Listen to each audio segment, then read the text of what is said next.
Hi, magandang buhay, magandang umaga, magandang hapon, magandang gabi sa inyo lahat. Okay, nandito naman tayo mga kalupa o mga ka-arkeolohista. Ngayon, tulad ng sabi ko sa inyo, may mga ipapakita ako ng mga karaniwang ginagawa ng mga archaeologists tulad ko. Again, bakit ko to ginagawa? Kasi gusto ko, tulad ng sabi ko ng mga unang videos ko, gusto ko sana ma-encourage o inspired yung mga kabataan na kumuha ng archaeology.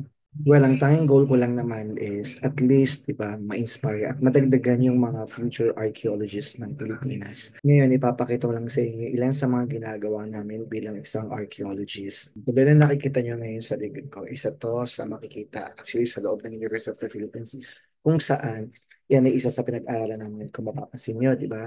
Iba't ibang layer ng bato yan at ng lupa. So isa yan sa pinag-aaralan namin. Ilan yan sa mga kasama ko bilang archaeologist ng Pilipinas sa University of the Philippines. Kung saan talaga pinag-aaralan namin ang iba't ibang uri ng bato. Kung mapapansin nyo. Ayan, kung mapapansin nyo, ayan ang isa sa nakita namin. Paano namin na-identify ang isang bato base sa kanyang mga lines na nakikita nyo kayo dyan sa picture. At ito pa, ayan, kung mapapansin nyo, yan, talaga makita nyo talaga yung layer. Maliit lang na piraso lang ng bato yan. Kung saan nakita namin yan talaga sa pinakalan.